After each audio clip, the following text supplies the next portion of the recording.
할렐루야. 우리 아침 묵상 시작합니다. 나는 전능하신 아버지 하나님 천지의 창조주를 믿습니다. 나는 그의 유일하신 아들 우리 주 예수 그리스도를 믿습니다. 그는 성령으로 잉태되어 동정녀 마리아에게서 나시고 본디오 빌라도에게 고난을 받아 십자가에 못 박혀 죽으시고 장사된 지 사흘 만에 죽은 자 가운데서 다시 살아나셨으며 하늘에 오르시어 전능하신 아버지 하나님 우편에 앉아 계시다가 거기로부터 살아있는 자와 죽은 자를 심판하러 오십니다. 나는 성령을 믿으며 거룩한 공교회와 성도의 교제와 죄를 용서받는 것과 몸의 부활과 영생을 믿습니다. 아멘. 오늘 찬송가 270장 1절 변찮는 주님의 사랑과 1절 찬양합니다. 변찮는 주님의 사랑과 거룩한 보혈의 공로를 우리 다 찬양을 합시다. 주님을 만나볼 때까지 예수는 우리를 깨끗게 하시는 주시니 그의 피 우리를 눈보다 더 이게 하셨네. 아멘. 오늘 갈라디아서 4장 12절에서 20절까지의 말씀, 갈라디아서 4장 12절에서 20절까지의 말씀을 같이 봉독합니다. 형제들아, 내가 너희와 같이 되었은즉 너희도 나와 같이 되기를 구하노라. 너희가 내게 해롭게 하지 아니하였으니 내가 처음에 육체 약함으로 말미암아 너희에게 복음을 전한 것을 너희가 아는 바라. 너희를 시험하는 것이 내 육체에 있으되 이것을 너희가 업신여기지도 아니하며 버리지도 아니하고 오직 나를 하나님의 천사와 같이 또는 그리스도 예수와 같이 영접하였도다. 너희의 복이 지금 어디 있느냐? 내가 너희에게 증언하노니 너희가 할 수만 있었더라면 너희의 눈이라도 빼어 나에게 주었으리라. 그런즉 내가 너희에게 참된 말을 함으로 원수가 되었느냐? 그들이 너희에게 대하여 열심내는 것은 좋은 뜻이 아니요 오직 너희를 이간시켜 너희를 그들에게 대하여 열심을 내게 하려 함이라. 좋은 일에 대하여 열심으로 사모함을 받음은 내가 너희를 대하였을 뿐 아니라 언제든지 좋으니라. 나의 자녀들아, 너희 속에 그리스도의 형상을 이루기까지 다시 너희를 위하여 해산하는 수고를 하노니 내가 이제라도 너희와 함께 있어 내 언성을 높이려 함은 너희에게 대하여 의욕이 있음이라. 아멘. 여러분, 큐티의 이제 시작은 우리가 적용을 향해서 출발하는 것입니다. 시간은 조금 걸리고 말씀이 나에게 어렵지만 코로나 시대를 지나면서 우리 성도들이 반드시 알아야 될 것은 말씀을 정확하게 알고 그 말씀을 통하여 내 인생에 적용하고 그 적용된 말씀을 통하여 변화를 맛보는 일이 이 성도들에게 필요하다는 것이죠. 오늘 갈라디아서의 이 성도들을 보면 이 갈라디아 교회에 가만히 들어온 이단 그리고 거짓 증언을 하는 선지자들 그리고 자신들에게 열심을 내기 위하여서 거짓 정보를 흘리는 그런 거짓 선생들을 따라다니는 사람들이 많아졌다는 것이죠. 이것이 무엇 때문입니까? 성도들이 말씀을 제대로 깨닫지 못하고 또는 예수 그리스도의 십자가의 은혜를 제대로 알지 못하기 때문에 이 기복을 따라서 행하거나 자신의 욕심을 따라 행하는 일이 많아졌기 때문입니다. 바울은 이렇게 권면하죠. 16절 17절 그런즉 내가 너희에게 참된 말을 함으로 원수가 되었느냐? 그들이 너희에게 대하여 열심 내는 것은 좋은 뜻이 아니요 오직 너희를 이간시켜 너희로 그들에게 대하여 열심을 내게 하려 함이다 라고 말하고 있습니다. 여러분, 한 단락 한 단락 여기서 말하고 있는 핵심을 알게 된다면 이 핵심을 통하여 이 질문을 해 볼 수 있는 것이죠. 왜 갈라디아 교인들은 거짓 선생을 쫓아갔는가 라고 이렇게 질문해 볼 수 있고 이것이 더욱더 깊은 묵상으로 하며 나를 바라보게 됩니다. 나는 나에게 좋게 말하는 사람을 따라가는 것이 내 욕심이 아니었는가.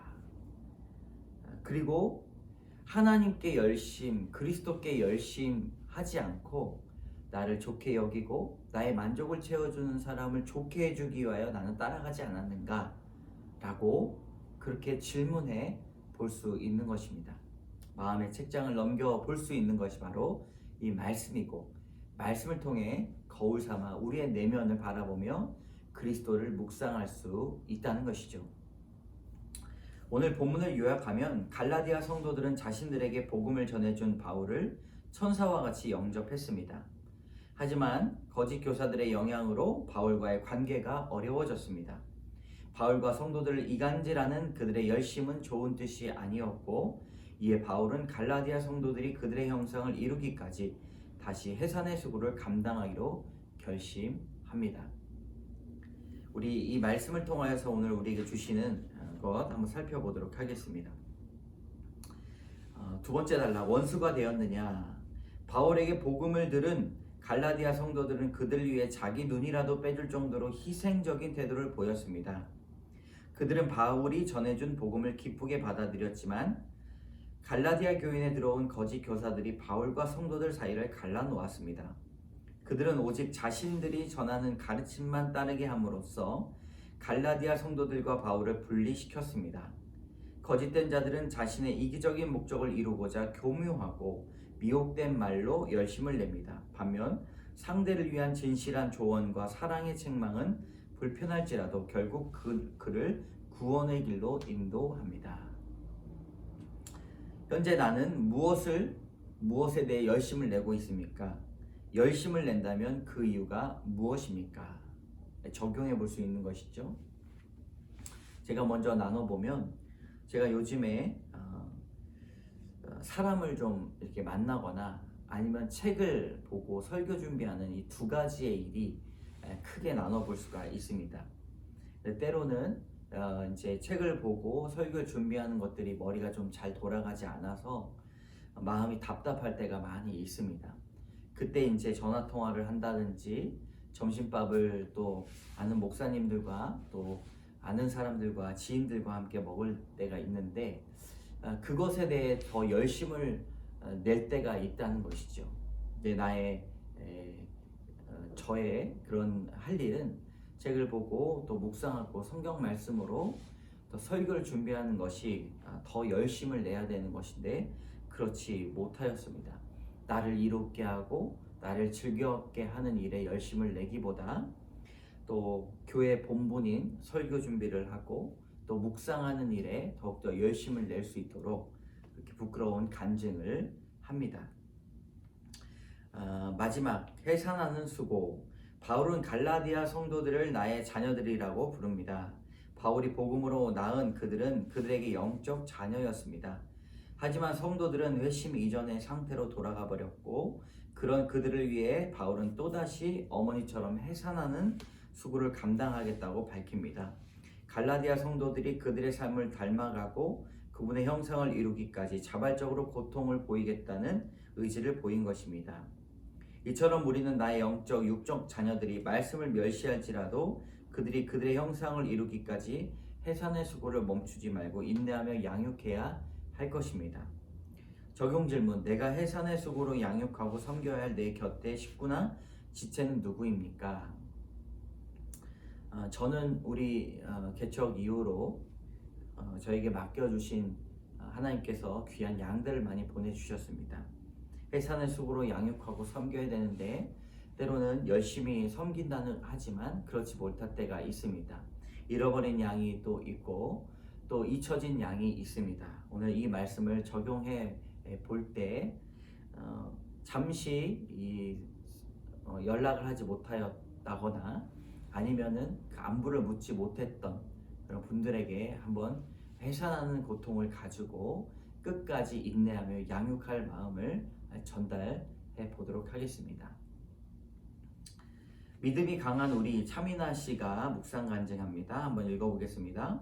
모태신앙인 저는 아버지의 사업부도로 부모님이 이혼하시면서 힘든 시간을 보내다가 예수님을 모르는 남편을 만났습니다. 그 후 남편은 다니던 회사를 그만두고 10년 넘게 일도 안 하면서 가족을 일일이 통제하고 폭언과 폭력으로 억압했습니다.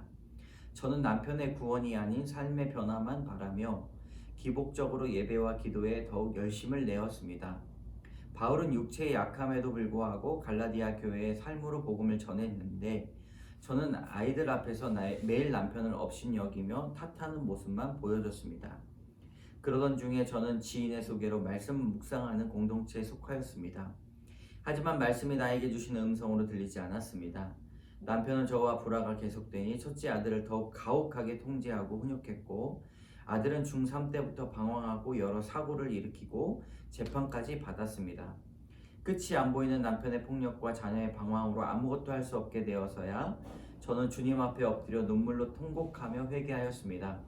아들의 마지막 재판이 있던 날 믿음이 연약한 자를 비판하지 말라는 큐티 말씀을 묵상하며 그동안 내 죄로 짊어진 고난을 남편의 탓으로 돌리고 복음을 회방하는 자였음을 깨달았습니다. 마지막 재판이 끝나고 숨을 고를 겨를도 없이 고3인 아들은 저에게 여자친구의 임신 소식을 전했습니다. 너무 두렵고 떨리는 사건 앞에서 하나님은 그날 큐티 말씀으로 나의 약함을 깨닫고 복음 안에서 우리로 하나됨이 세상의 복음을 담대히 전하는 비결이라고 알려주셨습니다. 그동안 저는 세상에서 강한 자가 되고자 나를 힘들게 하는 남편을 무시하고 손해보는 것이 싫어 나를 기쁘게 하는 것만 찾으며 살았습니다. 그럼에도 하나님은 저의 약함을 깨닫도록 함께하는 믿음이 강한 교회 공동체를 만나게 하셨고 한마음으로 은혜를 주셨습니다. 그리고 아들은 아기를 낳고 일찍 가정을 이루며 오랜 방황을 그쳤고 현재는 가장의 역할을 성실히 감당하고 있습니다. 앞으로도 나와 가족이 그리스도의 형상을 이루기까지 제가 먼저 해산하는 수고를 잘 감당하길 기도합니다. 아멘. 여러분이 간증을 보면서 참으로 귀한 간증이다. 해산하는 수고가 있어야 아이를 낳을 수 있듯이 우리의 영혼 구원의 사역도 마찬가지입니다. 내가 편하려고 하고 내가 평안하려고 하고 한다면 우리는 결코 구원 사역을 감당할 수가 없는 것이죠. 바울처럼 갈라디아 교인들을 생각하면서 해산하는 고통을 다시 한번 결단한 것처럼 우리도 한 영혼을 위한 귀한 기도를 시작하고 또 그들을 돌보는 데 애쓰며 오직 영혼 구원에 초점을 맞춰 살아가는 지혜로운 성도들 되시길 주님의 이름으로 축복합니다. 기도합니다. 참 좋으신 하나님, 하나님께서 주신 우리 삶의 목적이 영혼 구원이고 또 우리 삶의 고난의 목적은 우리의 죄를 보며 또 깨닫게 하시고 또 하나님과 함께 가정을 꾸리고 믿음의 유산을 자녀들에게 주기 위한 귀한 일들임을 믿습니다. 그 안에 해답이 있고 그 안에 평안이 있고 그 안에 감사와 찬양이 있고 그 안에 십자가의 보혈이 있음을 우리는 깨닫습니다. 하나님, 세상은 날로 악해져 가는데 우리가 하나님 말씀을 통하여서 주님 거울로 삼아 우리의 삶을 되돌아보고 주님께 등 돌렸던 부분들이 많이 있지 않은가 생각하며 나갈 수 있도록 오늘도 우리를 새롭게 하여 주시옵소서. 모든 말씀 예수님 이름으로 기도드립니다. 아멘.